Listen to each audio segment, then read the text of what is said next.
Bapak Ibu yang dikasihi Tuhan. Haleluya. Sekali lagi shalom. Kita semua bersuka cita, amin. Hari ini kita bersuka cita karena kita merayakan kemenangan Tuhan kita. Tuhan Yesus sudah bangkit, Dia Allah yang hidup. Maut sudah dikalahkan dan umatnya dibebaskan dari kutuk dosa. Mari kita beri tepuk tangan yang luar biasa buat Allah kita yang sungguh mengasihi kita semua.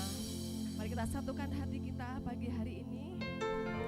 Sebelum berdoa akan mengucapkan selamat Paskah untuk Bapak Ibu semua dan saudara-saudara semua. Biarlah kasih Tuhan senantiasa menyertai hidup kita. Mari satukan hati kita, kita berdoa kepada Tuhan.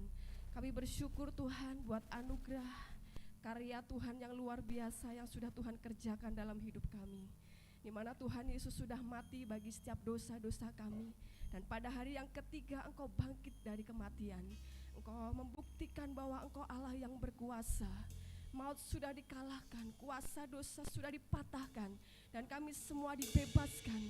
Kami diselamatkan oleh karena karya-Mu yang luar biasa, Yesus, di atas kayu salib. Dan hari ini Engkau bangkit. Engkau Tuhan yang luar biasa, yang layak ditinggikan dan disembah.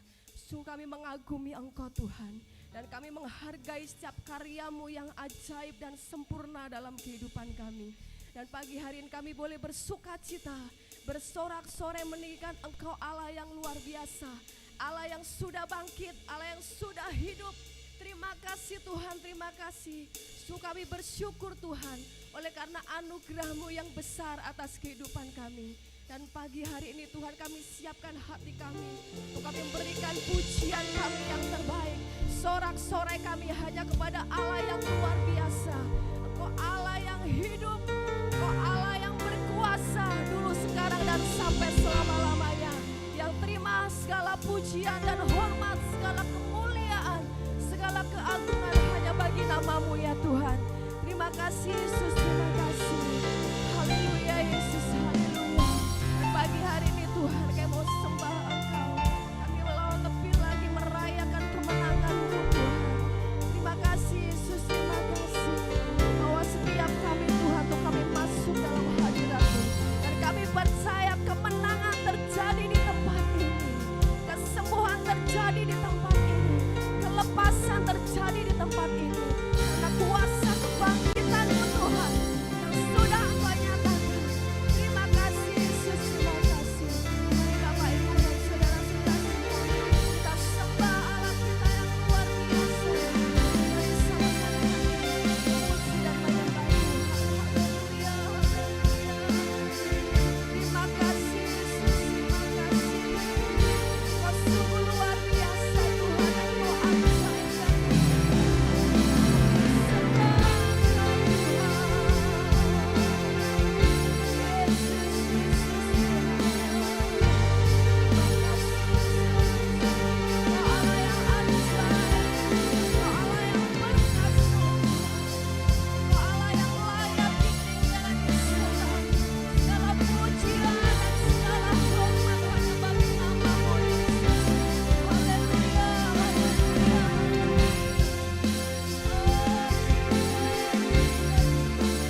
manusia yang baru di hadapan-Mu Tuhan. Mampukan setiap kami Roh Kudus, untuk kami terus mengerjakan keselamatan yang sudah Tuhan berikan bagi setiap kami. Kami tahu itu anugerah, tapi bukan murahan. Terima kasih Tuhan, itu adalah satu anugerah yang mahal, yang patut kami hargai dan kami syukuri atas hidup kami. Terima kasih Bapa, terima kasih. Terima kasih Tuhan, kami percaya Engkau memberkati ibadah kami pagi hari ini dari awal pertengahan hingga akhirnya. Kami bersorak-sorai menaikkan Engkau Allah yang sudah bangkit, Allah yang sudah hidup, dan Engkau hidup di dalam hidup kami. Terima kasih Tuhan, terima kasih. Hanya di dalam nama Tuhan Yesus kami berdoa dan mengucap syukur. Setiap kita boleh sama-sama katakan amin. Sekali lagi beri sorak-sorai yang luar biasa buat Allah kita. Amin. Pagi hari ini kita merayakan kemenangan kita.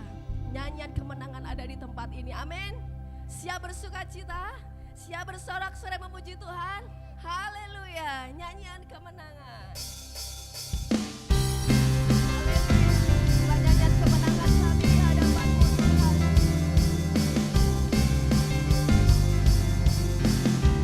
Terima kasih. Engkau Allah yang luar biasa.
mari kita serukan pagi hari ini karena Tuhan Yesus sudah bangkit.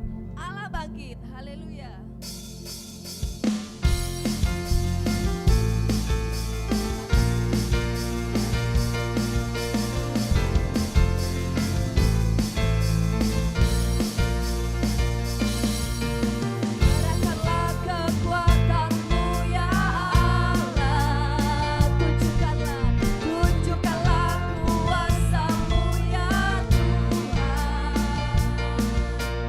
Serahkanlah musuhmu, selamatkanlah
John Edi naikkan doa untuk persembahan.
Amin. Selamat menabur. Tuhan Yesus memberkati kita semua.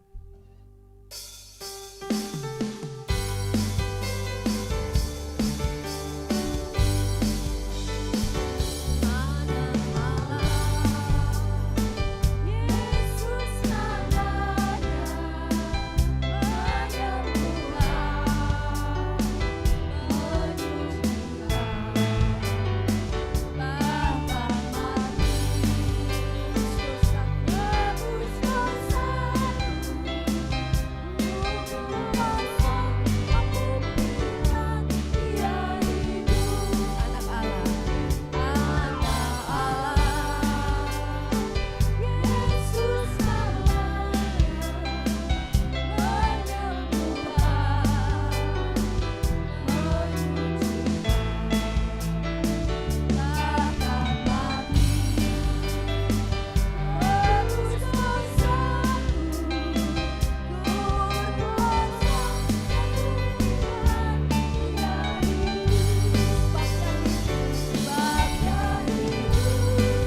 percaya bahwa Engkau yang menuntun setiap langkah hidup kami.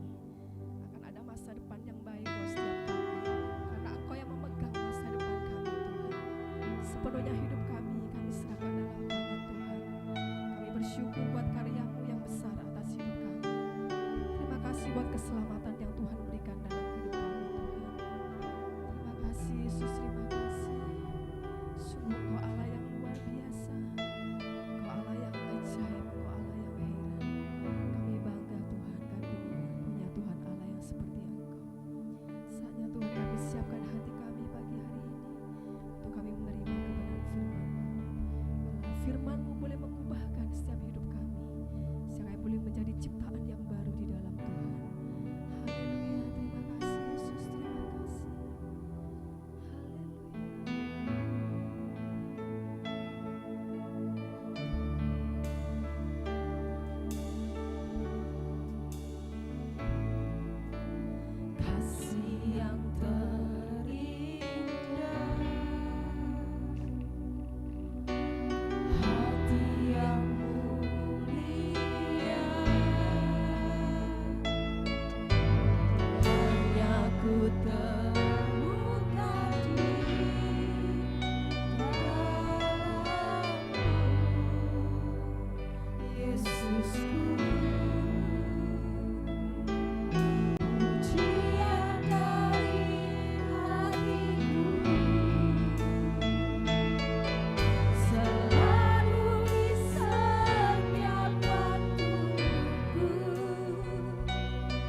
Pujilah Engkau ya Tuhan. Engkau yang bangkit, memenangkan hidup kami. Terima kasih ya Tuhan Yesus atas kemenangan yang Kau berikan dalam hidup kami. Kami percaya ya Tuhan, dalam setiap permasalahan hidup kami pada saat ini Engkau yang akan tetap memenangkan kami. Terima kasih ya Tuhan Yesus, kami telah memuji memuliakan nama-Mu. Terima kasih ya Tuhan Yesus, Engkau berikan kami kesempatan untuk kami boleh ambil bagian beribadah, memuji Engkau yang Allah yang kudus.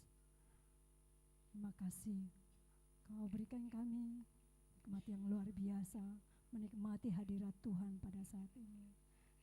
Dan sebentar kami akan mendengarkannya Tuhan, firman Tuhan. Engkau yang membukakan hati setiap kami ya Tuhan, biar firman yang akan disiarkan ya Tuhan, itu boleh menjadi rema, boleh menjadi ya Tuhan pelita bagi kaki kami dalam melangkahkan hidup kami.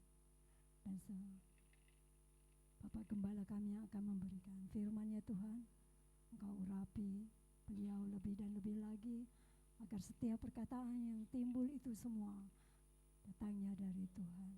Dan kami yang siap mendengarkan, kami percaya Engkau melayakkan dan mengurapi kami. Saat ini kami siap untuk mendengarkan firman Tuhan. Pujilah Engkau ya Tuhan Yesus. Haleluya. Amin. Silakan duduk Bapak Ibu.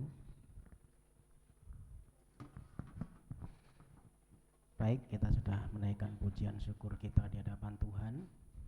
Tiba saatnya kita siapkan hati untuk kita menerima firman Tuhan, kebenaran firman Tuhan pagi hari ini.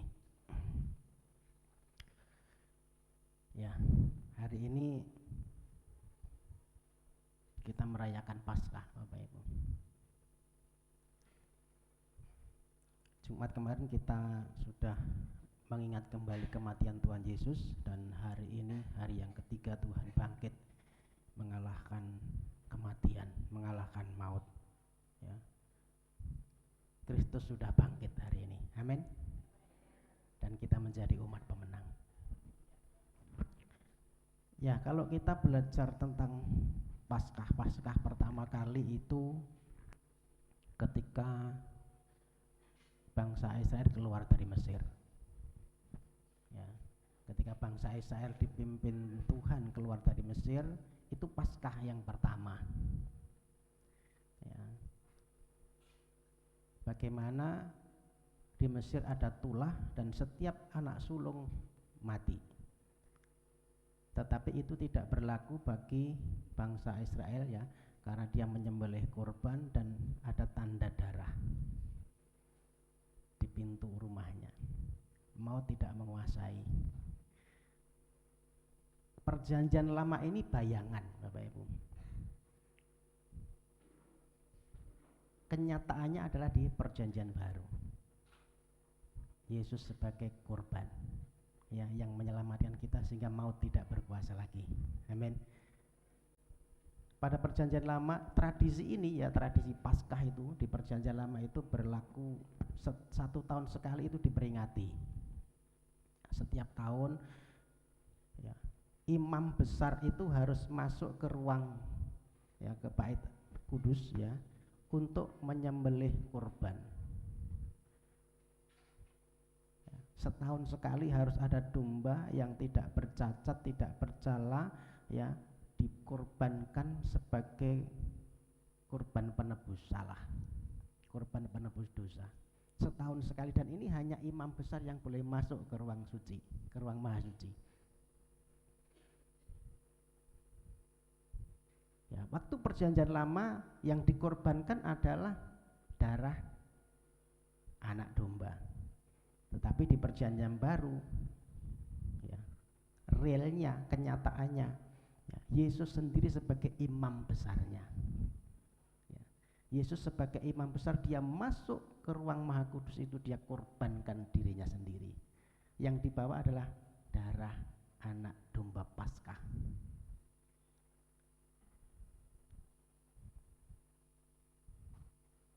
Untuk menebus dosa kita semua. Dan ini satu kali untuk selamanya. Kalau perjanjian lama itu setiap tahun, ya, setiap tahun 1 kali 1 tahun imam besar harus masuk untuk mengorbankan domba. Tetapi di perjanjian baru ini sudah digenapi Tuhan, Yesus sendiri masuk sebagai imam besar, dia korbankan dirinya sendiri. Ya. Tidak bercacat, tidak bercela, 1 kali untuk selamanya. Ya, mari kita buka di dalam kitab Kolose pasal 3 ayat 1 sampai dengan 2. Minta tolong PowerPoint-nya ditampilkan. Kolose pasal 3 ayat 1 sampai dengan 2. Ya. Hari ini tema khotbah kita adalah hidup baru karena kebangkitan Kristus. Ya, hidup baru karena kebangkitan Kristus. Kolose 3 ayat 1 sampai dengan 2, minta tolong bisa dibacakan. Kolose 3 ayat 1 mulai. Karena itu, kalau kamu dibangkitkan bersama dengan Kristus, carilah perkara yang di atas, di mana Kristus ada, duduk di sebelah kanan Allah.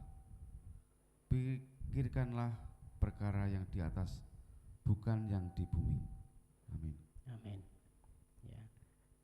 Ya, surat Kolose ini ditulis oleh Rasul Paulus, ya, penulisnya Rasul Paulus.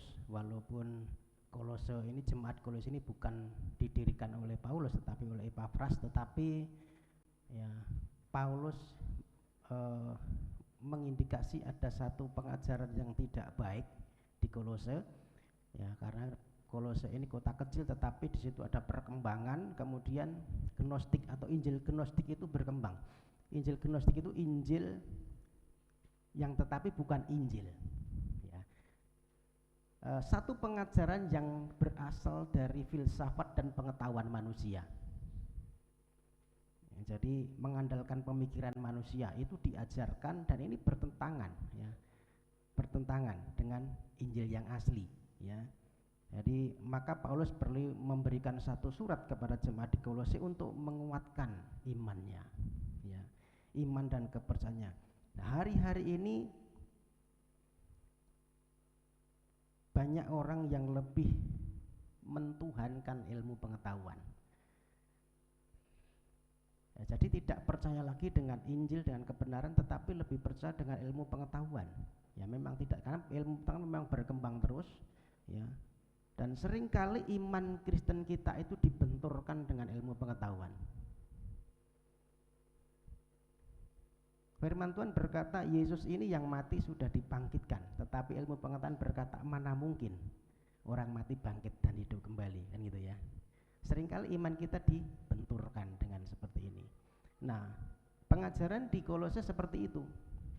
Maka Paulus memberikan satu respon, karena itu kalau kamu dibangkitkan bersama dengan Kristus, carilah perkara yang di atas, di mana Kristus ada, duduk di sebelah kanan Allah. Pikirkanlah perkara yang di atas, bukan yang di bumi. Kristus dibangkitkan adalah satu tema penting dalam teologi Paulus, ya, dalam pengajaran Paulus, ya, ada dua hal yang penting, kematian dan kebangkitan. Ya, kalau kita membaca surat-suratnya Paulus pasti seputar tentang kematian dan kebangkitan. Itu memang tema besarnya itu. Ya, entah itu di Korintus, entah di mana, pasti itu. Di Filipi pun juga begitu. Ya, salah satu contoh, saya memberikan satu contoh. Filipi 3 ayat 10, ya, ini juga Paulus berkata, yang ku kehendaki ialah mengenal Dia dan kuasa kebangkitannya dan persekutuan dalam penderitaannya, di mana aku menjadi serupa dengan Dia dalam kematiannya. Jadi memang temanya adalah tentang kebangkitan. Paulus seringkali menulis surat-suratnya pasti berkisar tentang kebangkitan Kristus. Karena ini memang hal yang penting. Sama seperti yang kita belajar hari Jumat kemarin, waktu Jumat Agung, Bapak Gembala sudah menyampaikan dalam 1 Korintus juga berkata, 1 Korintus 19:4, bahwa ia telah dikuburkan dan bahwa ia telah dibangkitkan pada hari yang ketiga sesuai dengan kitab suci.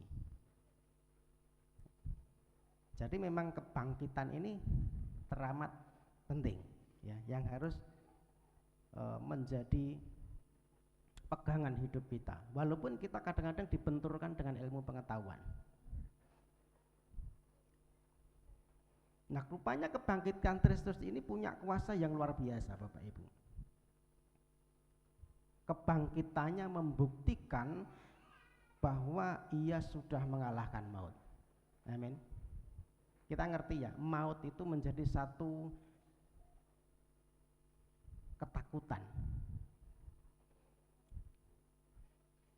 Sesuatu kalau bisa jangan, kan gitu ya. Bagaimana caranya kita tidak ketemu dengan yang namanya maut, kan gitu. Menjadi ketakutan yang terbesar bagi kita. Ya, tetapi berita kebangkitan ini membuktikan bahwa maut yang menjadi satu ketakutan yang terbesar ini sudah dikalahkan Tuhan. Amin. Yesus bangkit mengalahkan maut. Dan maut tidak lagi menjadi satu ketakutan buat kita, karena ada jaminan kehidupan kekal. Nah, rupanya berita kebangkitan ini juga menjadi satu berita yang menakutkan bagi kuasa kegelapan.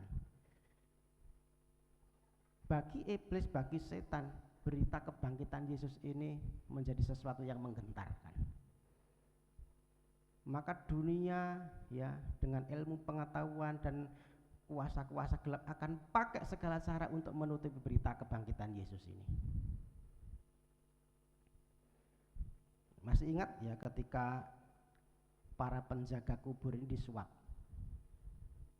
Katakan bahwa mayatnya Yesus ini dicuri, kemudian disuap dikasih uang. Beritakan kalau Yesus ini tidak bangkit tetapi dicuri oleh murid-muridnya. Itu ditulis di Alkitab. Ada orang yang saya baca satu makalah begitu ya. Itu Yesus tidak mati tetapi hanya pingsan, hanya mati suri. Ya ini memang ada tulisannya ya. Dia dengan dalilnya, dengan pengetahuan manusia, pemikiran manusia, dia katakan begini-begini ya. Yesus itu tidak mati, cuma mati suri atau pingsan. Ya. Bagaimana mungkin orang yang disiksa begitu, yang dilubangi paku, yang ditombak lambungnya,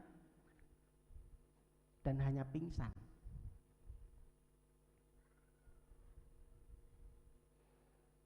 Bahkan ada satu yang mengajarkan Yesus itu tidak mati.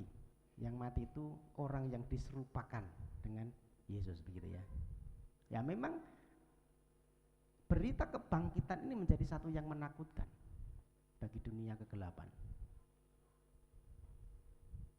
Jadi kalau hari ini kita mendengar dan memperingati kebangkitan Yesus ini sungguh luar biasa.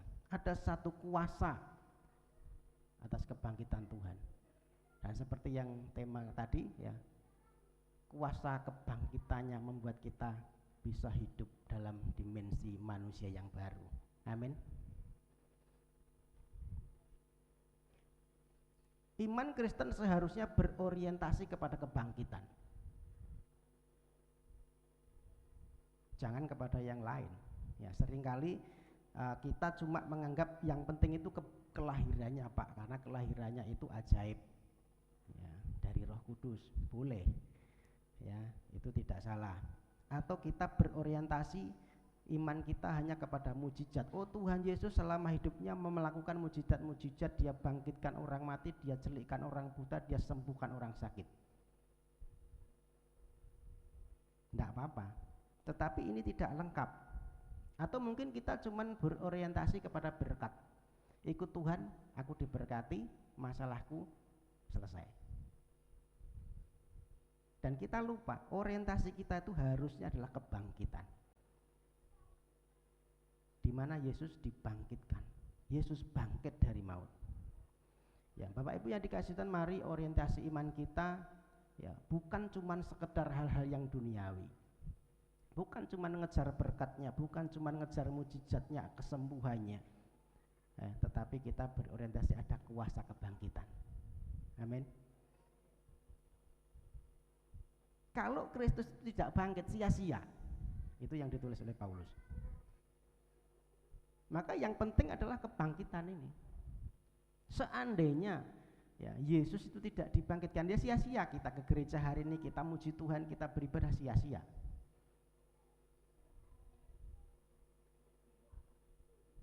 1 Korintus 15:17, dan jika Kristus tidak dibangkitkan, maka sia-sialah kepercayaan kamu dan kamu masih hidup dalam dosamu. Sia-sia, kita percaya, kita melakukan sesuatu, kalau Yesus itu tidak bangkit, sia-sia saja, tidak ada gunanya.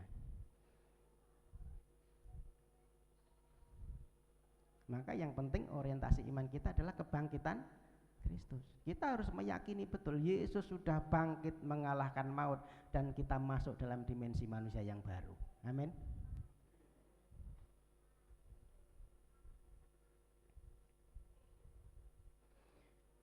Kematian dan kebangkitan itu seringkali kita hubungkan dengan baptisan.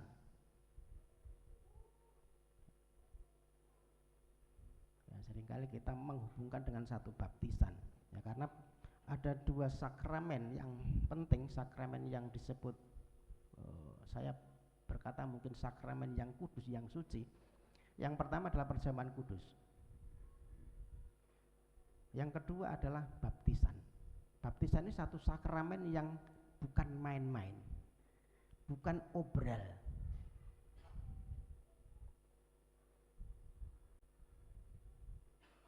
Ya seringkali kita berpikir kalau baptisan itu cuma bagi orang yang sudah cukup umur saja. Kalau sudah cukup umurnya 16 tahun misalnya begitu, oh itu waktunya dibaptis misalnya begitu ya. Atau mungkin oh itu mau nikah perlu dibaptis. Jadi baptisan itu esensinya bukan cuma untuk syarat, tetapi ini satu sakramen yang kudus, satu sakramen yang, karena di situ ada satu pengertian. Ya, ketika masuk ya, masuk di dalam air, karena gereja kita di gereja Bethel Tabor ini menganut baptisan selam. Bapak Ibu, saya tidak bicara baptisan mana yang benar ya, karena semua punya dasar ya.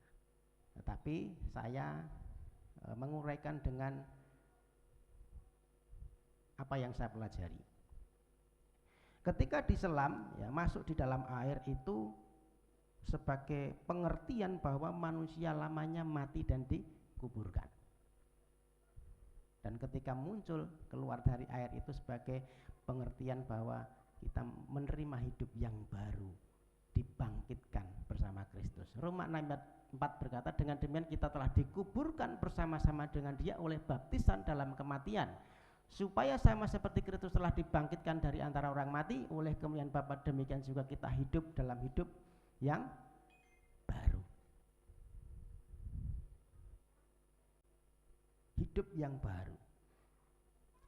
Jadi kebangkitan Kristus itu membuat kita punya kuasa untuk hidup dalam hidup yang baru.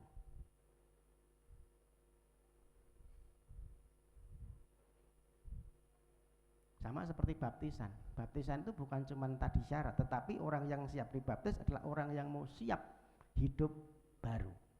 Amin. Jadi Bapak Ibu kalau sudah punya komitmen saya mau hidup baru, nah itu nanti saya mau dibaptis Pak, begitu ya.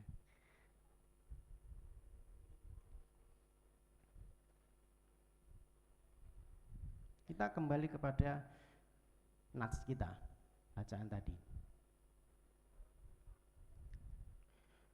Kehidupan yang baru sebagai ciptaan yang baru harusnya punya pikiran yang baru.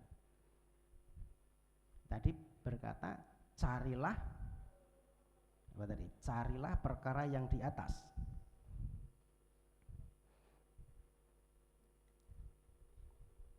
Karena itu kalau kamu dibangkitkan bersama dengan Kristus, carilah perkara yang di atas di mana Kristus ada, duduk di sebelah kanan Allah, dan pikirkanlah perkara yang di atas, bukan yang di bumi. Carilah perkara yang di atas. Carilah, pikirkanlah yang di atas, bukan yang di bumi. Jadi kalau kita bicara hidup baru, kita sudah terima, percaya, yakini bahwa Yesus itu bangkit, kita harus siap dalam hidup baru. Dan manusia yang hidup baru, pikirannya harus baru. Carilah itu dalam bahasanya sitio, saya tidak membahas. Carilah itu bicara tentang mencari dengan tekun dan seksama. Ya, mencari dengan tekun dan seksama.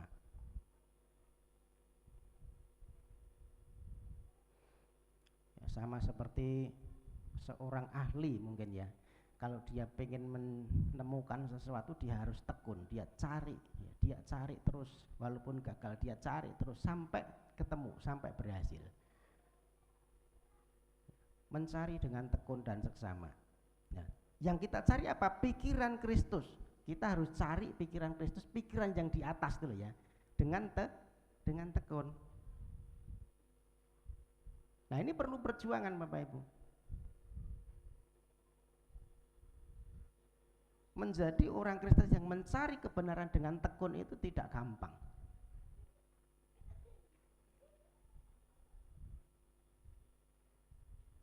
Doanya harus tekun, jangan sekali-sekali. Ya, itu mencari sesuatu dengan tekun. Doanya harus tekun, jangan cuma sekali-kali. Baca firman-Nya harus tekun. Ya. Supaya kita ngerti pikirannya Kristus itu apa. Nah, karena firman ini berkata, carilah perkara yang di atas dan pikirkanlah perkara yang di atas. Bagaimana kita mencari kalau kita tidak ngerti firman-Nya, kita tidak tahu apa maunya Tuhan.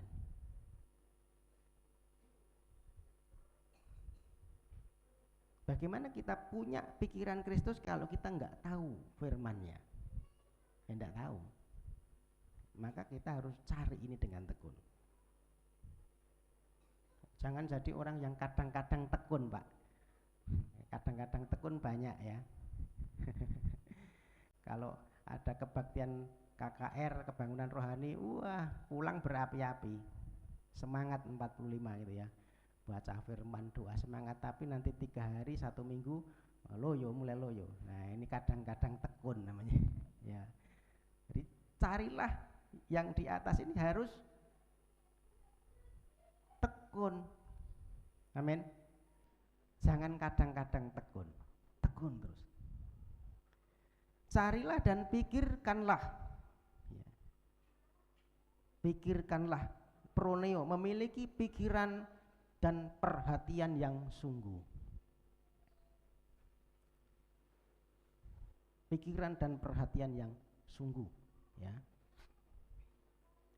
Bapak Ibu pernah belajar atau mungkin pernah mendengar atau pernah melihat lah, kalau kita lihat apa ya, ensiklopedia atau apa ya tentang binatang-binatang. Elang itu kalau dia elang laut ya, kalau dia nangkep mangsanya, menangkap ikan di laut ya, itu dia carinya itu dari ketinggian 1500 meter. Dari 1500 meter dia sudah incar itu mangsanya yang di permukaan air itu. Bayangin 1500 itu 1 kilo lebih, dia sudah incar. Dia akan perhatikan terus polanya ikan ini berenang. Dia akan amati targetnya itu betul-betul. Sampai pada satu saat dia meluncur dari atas, dari ketinggian 1500 dan jeb, kena sesuai dengan targetnya. Jadi perhatiannya itu fokus ke situ.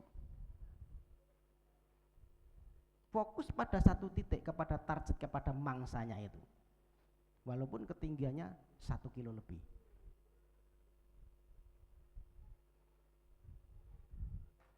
Nah bagaimana dengan kita?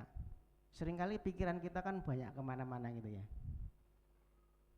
Fokusnya tidak kepada Kristus, tetapi kepada sesuatu yang kadang-kadang sia-sia. Bukan pikiran Kristus, bukan perkara yang di atas yang kita pikirkan. Kenyataannya begitu. Dan mari kita belajar Bapak Ibu. Kalau kita mengakui kebangkitan Kristus memampukan kita hidup baru, maka kita harus memikirkan perkara-perkara yang di atas. Amin. Perkara-perkara yang dari surga. Seringkali pikiran kita terganggu dengan kemarahan kita. Pikiran kita terganggu dengan kebencian kita sama seseorang. Kita punya dendam, sulit mengampuni. Ini pikiran yang sia-sia. Ya, bukan pikirannya Kristus ini.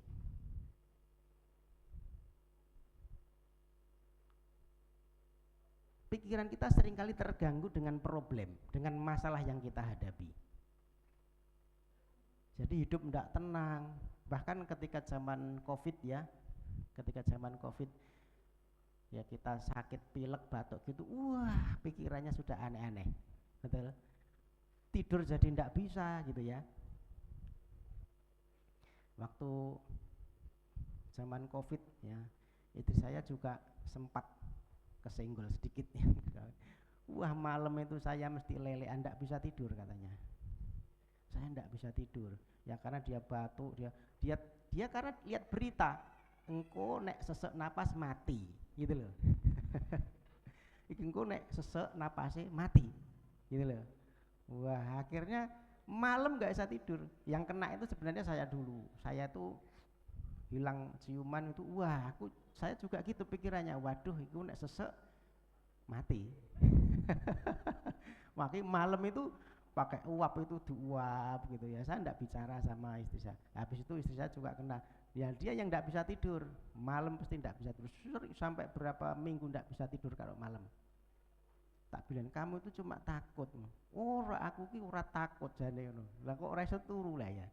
Karena seringkali pikiran kita terfokus kepada apa yang kita dengar, apa yang masalah yang kita hadapi.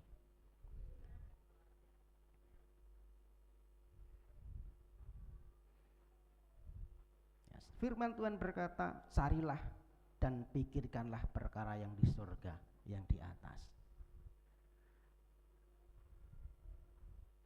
Fokus kita harus kepada surga.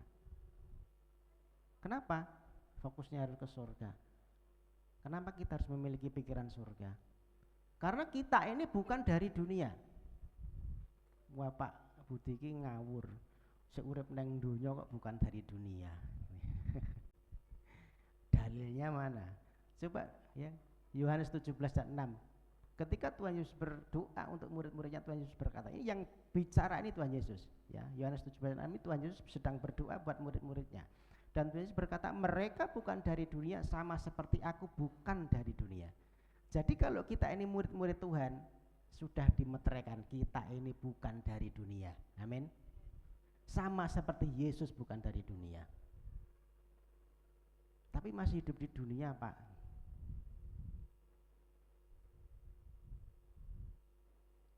Kita ini duta, Bapak Ibu. Dari surga dikirim menjadi utusan. Kita ini diutus untuk jadi saksi.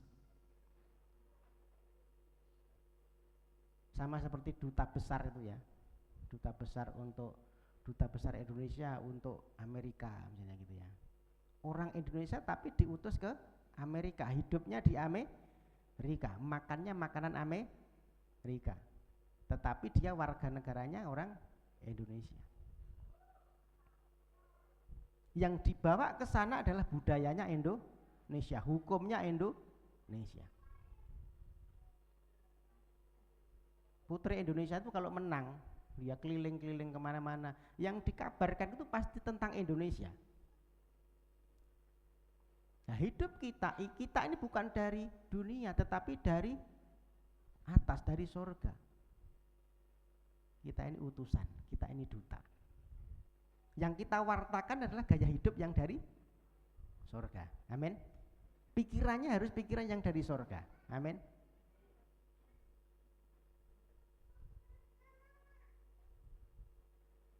Yang dipromosikan harus surga. Yang kita bicarakan harus tentang surga. Kita ingatkan orang-orang itu bahwa ayo kembali. Kita ini bukan dari dunia. Gitu loh ya. Nanti kembalinya ke sana. Itu tugas kita. Kita harus memiliki pikiran yang dari surga karena kita ini warga kerajaan Allah, katakan amin. Karena kewargaan kita adalah di dalam surga dan di situ juga kita menantikan Tuhan Yesus Kristus sebagai juru selamat. Ya, memikirkan apa yang menjadi agendanya Tuhan atas dunia ini. Nah, seringkali kan kita hanya memikirkan agenda kita sendiri, ya. Pikirannya kita pikiran dunia, pikiran manusia, pikiran kita sendiri. Ini seringkali yang meracuni, ya, meracuni pikiran kita. Pikiran dunia. Harusnya kita bawa itu pikiran dari surga. Ya, kalau kita bicara hidup baru, maka pikiran kita harus baru. Pikiran yang dari surga. Nah, seringkali kan pikiran dunia yang masih kuat atas hidup kita, atas pikiran kita. Contoh, ya, uang itu untuk membeli kebahagiaan. Uang itu segalanya, itu pikiran dunia. Aku bisa bahagia kalau aku kaya.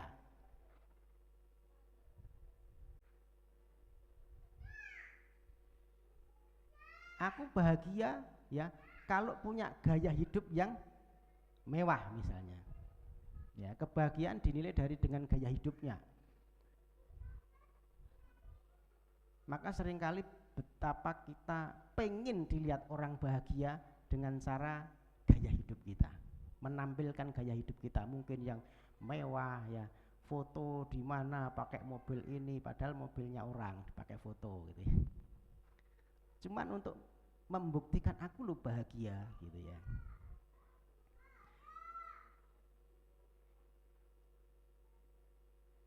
Atau kita mengadopsi kebahagiaan dengan cara hiburan mungkin. Yang kemarin kita jalan-jalan ke mana itu, ke Umbul ya, hiburan. Bahagia, bahagia Pak, seneng gitu ya. Tetapi ingat Bapak Ibu, ini bukan ndak boleh, saya bukan bicara ndak boleh ya. Tetapi ingat itu hanya sementara.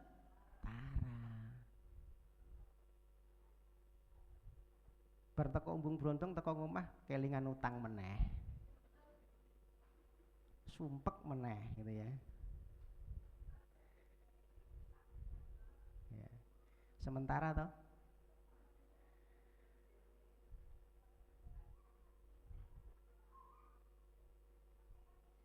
Bukan tidak boleh, tetapi itu sementara. Kalau kita menilai satu kebahagiaan satu itu cuma dari situ. Bapak Ibu percaya atau tidak, kita ini sebenarnya adalah makhluk kekal. Kalau kekal kok mati Pak? Umurnya cuma 80 tahun, firman Tuhan berkata 80 tahun itu pun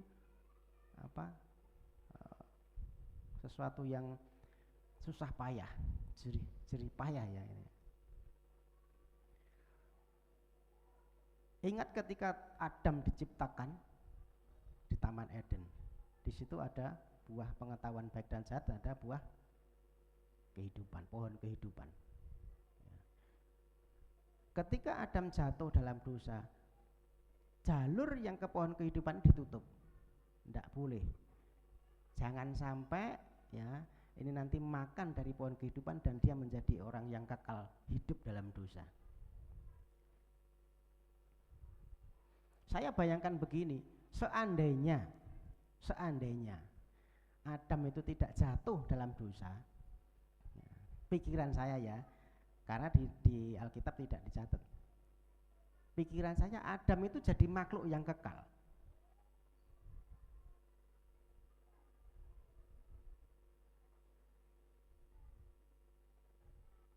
Baru nanti setelah jatuh dosa, nah itu baru nanti ada kematian, ada maut, ada hukuman.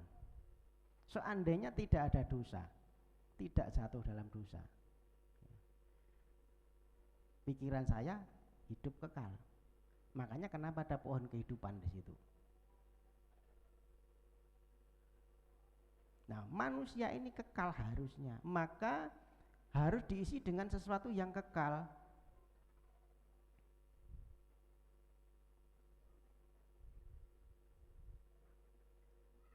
Harus diisi dengan yang kekal. Kita hidup di dunia ya, tetapi jangan sampai kita serupa dengan dunia.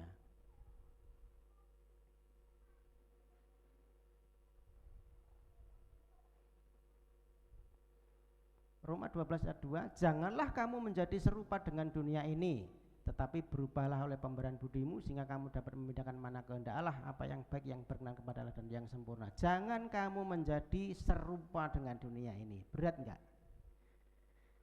Kita ini hidupnya di dunia, tetapi firman Tuhan berkata jangan kamu menjadi serupa dengan dunia. Nah, ini kalau tidak pikiran baru susah ini ya. Hidupnya di dunia kok tidak boleh serupa dengan dunia.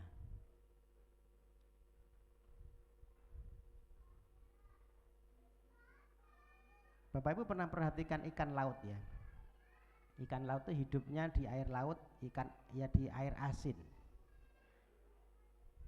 Tetapi ketika kita beli, kita masak, kita makan, asin tidak itu dagingnya? Enggak ya? Kita beli ikan laut, ya ikan apalah ya, ikan laut kita beli, kita bawa pulang, kita masak, makan, pasti enggak asin, pasti dagingnya juga enak, enggak terasa asin, kecuali kalau memang ikan asin gitu ya. Hidupnya di air asin, tetapi dia tidak menjadi asin. Ini satu gambaran ya. Hidup kita ini di dunia, tetapi jangan serupa dengan dunia.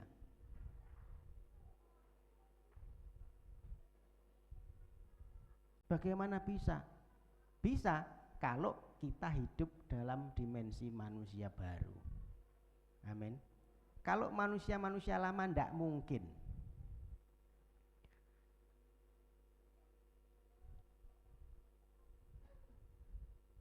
Maka kita harus melatih pikiran kita itu dengan pikiran yang baru. Pikiran kita harus dilatih dengan pikiran yang baru, sebagai manusia yang baru. Melatih pikiran sebagai manusia yang baru. Maka ayat 3 tadi berkata, Kolose 3 ayat 4 tadi berkata, apabila Kristus yang adalah hidup kita menyatakan diri kelak. Jadi kalau Kristus nanti menyatakan diri, kamu pun akan menyatakan diri dengan dia dalam kemuliaan. Klop. Kristus menyatakan diri, kita pun juga menyatakan diri dalam kemuliaan. Klop, sama gitu loh. Pikirannya sama. Maka orang percaya harus melatih diri berpikir seperti Kristus berpikir. Bapak Ibu, kita bisa nyambung ngomong sama seseorang kalau kita punya pikiran yang sama, gitu ya. Orang itu suka bola.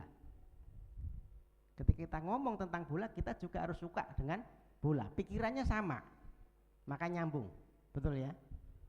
Orang itu suka mancing, maka pikiran kita juga harus sama, harus suka mancing juga.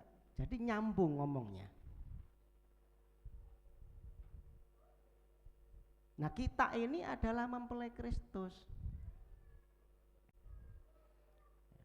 Saya pernah, visi kita adalah bertumbuh bersama dalam kebersamaan, siap menjadi mempelai Tuhan. Kita ini mempelai Tuhan.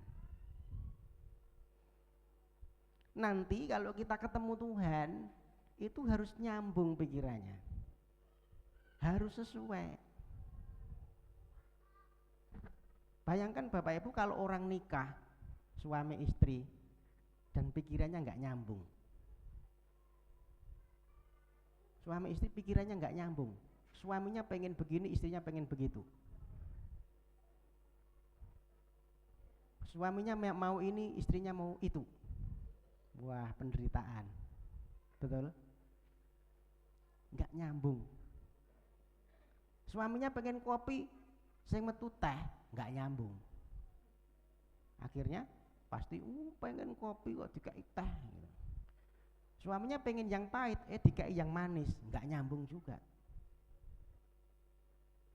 Maka harus punya sejalan pikirannya. Harus ngerti maunya apa.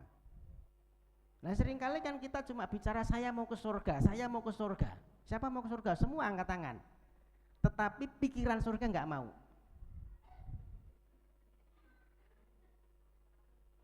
Betul? Pikiran surga nggak mau. Maunya ke surga, saya mau ke surga. Tetapi pikiran yang dari surga nggak mau. Ditolak. Maunya pikirannya sendiri. Gaya hidupnya surga nggak mau. Bagaimana bisa ke surga? Amin.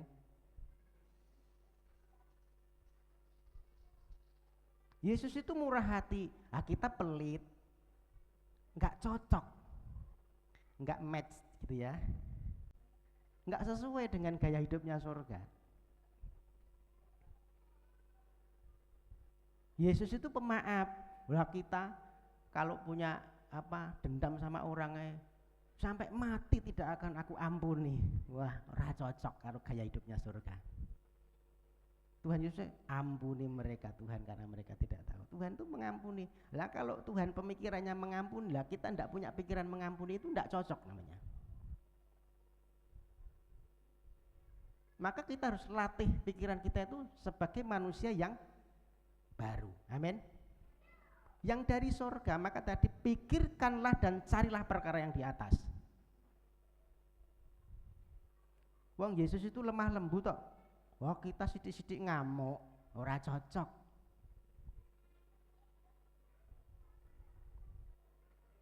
Gak cocok. Maka sama seperti kalau kita mempelai, ya kita mempelai, Tuhan itu mempelai laki-laki, kita mempelai perempuan. Ketika ketemu itu harus cocok. Pas ketemu, wah gue cek ngamuk, ora cocok, gitu ya. Nggak cocok. Jadi pikiran kita harus cocok, pikiran yang dari surga. Maka pikirkanlah dan carilah perkara yang di atas. Itu manusia baru. Jadi kalau kita mau ke surga itu bukan cuma kita bicara asal bicara, tetapi perlu tekad. Ya, kita harus punya gaya hidup yang dari surga. Amin.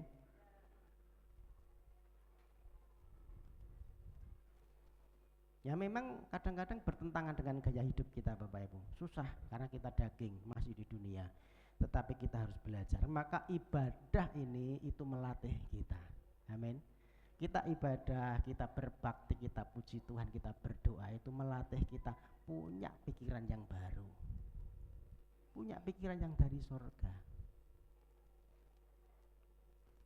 Tidak saya perpanjang ya, waktunya terakhir. Kita baca sama-sama ya, Filipi 4 ayat 8. Kelihatan enggak? Filipi 4 ayat 8, kalau enggak kelihatan buka Alkitabnya.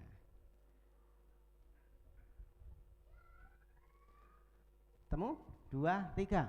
Jadi akhirnya saudara-saudara, semua yang benar, semua yang mulia, semua yang adil, semua yang suci, semua yang manis, semua yang sedap didengar, semua yang disebut kebajikan dan patut dipuji, pikirkanlah semuanya itu.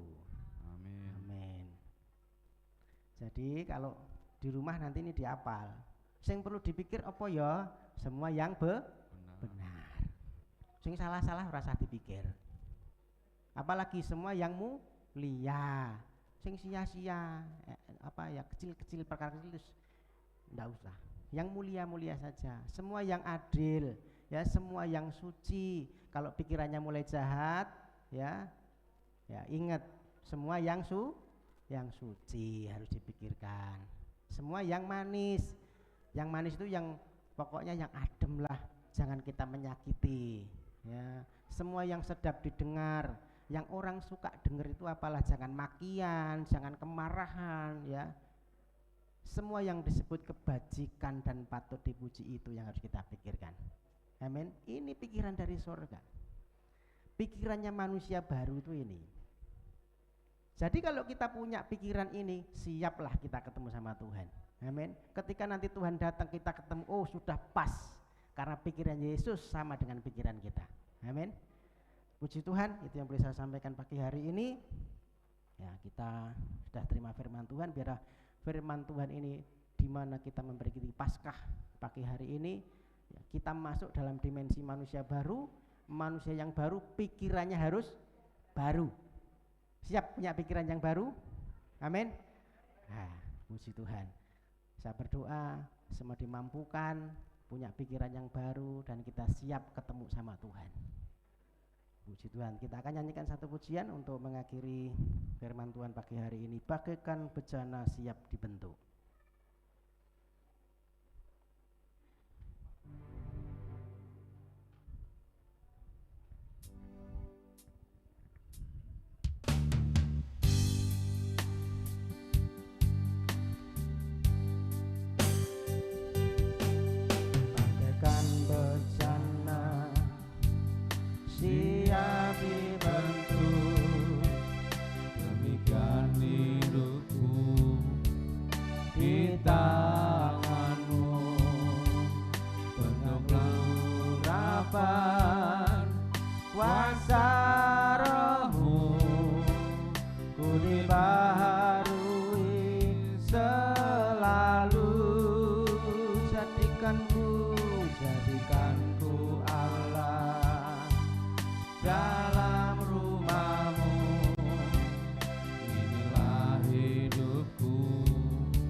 sepertimu.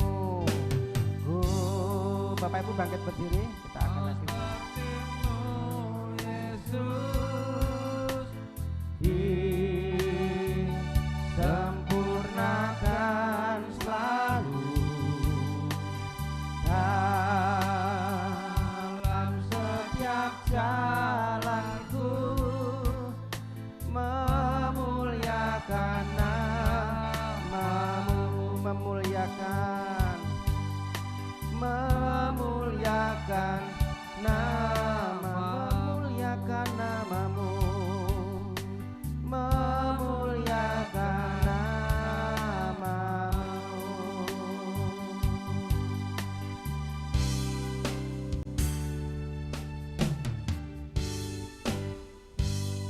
Saya tambahkan, mengapa ada dosa? Karena manusia tidak nurut Allah. Kalau kamu makan buah pengetahuan baik dan jahat, kamu akan mati. Kenapa ada kematian? Itu karena tidak nurut, tidak taat kepada Tuhan. Kalau saudara tidak nurut Tuhan, saudara akan mati. Tapi kalau nurut Tuhan akan hidup. Untuk itu berhati-hatilah dalam hidup ini. Kenapa ada dosa? Makan buah pengetahuan baik dan jahat yang dilarang oleh Tuhan, tapi dimakan nurut ular, sehingga manusia ada kematian, ada kebinasaan. Untuk itu jangan nuruti diri sendiri. Suruh firman Tuhan tadi, turutilah firman yang disampaikan, hidup seperti firman Allah. Bapa kami yang bersemayam, yang bertata di dalam surga Bapa yang begitu baik, kami mau belajar menurut Engkau, tidak nuruti kemauan kami sendiri. Kami mau taat, kami mau menurut apa yang Engkau katakan, untuk tidak makan buah pengetahuan baik dan jahat, melanggar firman. Tapi Yesus tidak pernah melanggar firman. Kami mau nurut Yesus karena tidak pernah melanggar firman. Bahkan penderitaan pun Dia terima dengan senang hati, tanpa membalas kejahatan dengan kejahatan. Terima kasih Tuhan untuk firman-Mu, dan kami mau menurut Tuhan, tidak nuruti kemauan sendiri, tidak nurut setan. Kami mau taat akan firman Allah.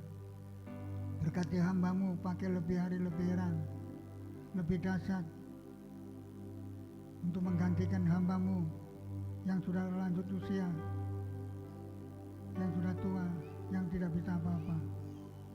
Terima kasih Tuhan. Saya percaya Tuhan mendengar doa kami.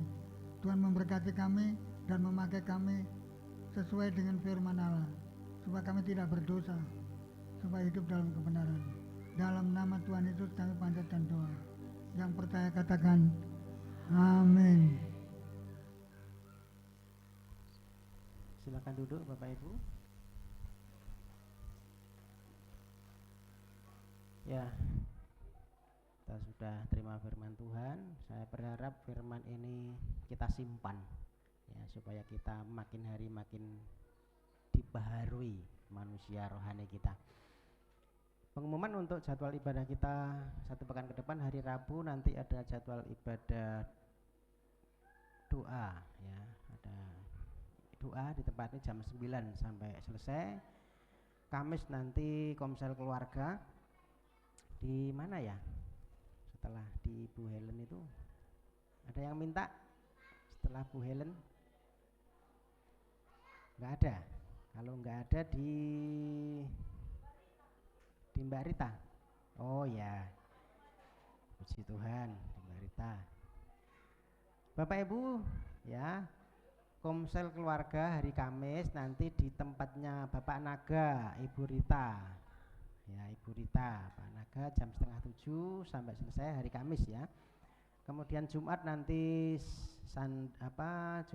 Jumat ceria, anak-anak sekolah minggu silahkan diantar untuk kita didik dalam kebenaran. Hari Sabtu nanti ibadah Yud jam 5:30 sampai selesai, dan kita ketemu kembali minggu depan ibadah umum, ibadah raya jam 9 pagi sampai dengan selesai. Silakan Bapak Ibu datang kembali, kita bersama-sama dibentuk, ya. Karena ibadah ini sedang melatih kita punya pikiran surga. Amin. Dilatih melayani, ya di surga itu melayani. Maka kita dilatih di sini melayani. Ya. Ibadah itu membentuk kita punya pikiran surga, maka kita tetap setia untuk ibadah. Itu yang boleh saya sampaikan untuk jadwal ibadah kita satu pekan ini. Kemudian Bapak Ibu yang dikasihi Tuhan, nanti akan dibagikan kue. Ini kue, di dalamnya sudah ada telur dan ayat. Ya. Nah, ini sudah didoakan. Ya, mudah-mudahan firman-Nya itu nanti ya menjadi teguran buat kita apa yang nanti firman Tuhan, ya. Dan kita mau hidupi firman itu, ya kita mau berubah sesuai dengan firman itu. Ya, nanti satu kakak itu satu kuenya, tetapi di dalamnya sudah diisi telur sesuai dengan jumlah anggota.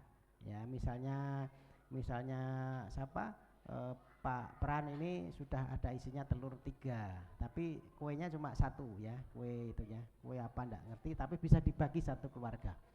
Itu ya.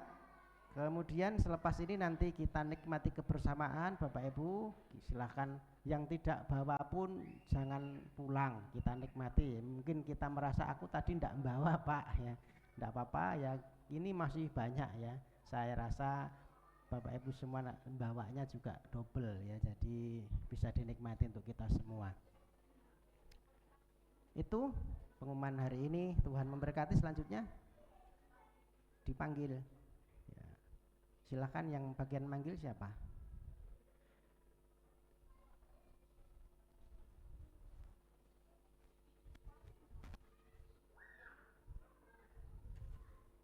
Ini apa tidak ditutup dulu aja? Tidak ditutup dulu ibadahnya. Ya, kita tutup dulu, nanti habis ini baru pembagian, ya. Bapak Ibu bangkit berdiri, kita akan tutup ibadah pagi hari ini. Ya, kita akan terima doa berkat, dan kita akan pulang nanti dengan sukacita dan berkat-berkat daripada Tuhan. Bapak surgawi, Bapak yang baik, kami bersyukur karena Tuhan sudah menyertai rangkaian ibadah kami pagi hari ini awal sampai dengan akhir, sehingga kami boleh diberkati Tuhan. Kami boleh menerima berkat-berkat yang daripada Tuhan. Pikiran kami dibaharui sehari ke sehari, kami makin disempurnakan sama seperti Tuhan sempurna, maka hidup kami juga sempurna. Maka kami akan pulang pagi hari dengan berkat-berkat Tuhan. Tuhan memberkati keluar dan masuk kami. Tuhan memberkati sawah ladang kami. Tuhan memberkati adonan kami. Tuhan memberkati pekerjaan kami. Apapun yang kami kerjakan, Tuhan Engkau yang membuatnya berhasil. Dan Tuhan Engkau juga memberkati rumah tangga kami. Pasangan suami istri diberkati Tuhan. Apapun ada kebahagiaan di situ, ada keharmonisan di situ karena Tuhan hadir tengah-tengahnya. Bapak Ibu yang dikasih Tuhan, angkatlah wajahmu, tengadahkan tanganmu, terimalah berkat-berkat dari Tuhan. Tuhan Yesus memberkati engkau dan melindungi engkau. Tuhan Yesus menyinari engkau dengan wajahnya dan memberi engkau kasih karunia. Tuhan Yesus menghadapkan wajahnya kepadamu dan memberi engkau damai sejahtera. Terimalah segala berkat-berkat itu di dalam nama Tuhan Yesus Kristus. Mari setiap kita yang diberkati sama-sama katakan amin. Silakan duduk, kita bagi dulu kuenya. Tuhan berkati. Baik Bapak Ibu, akan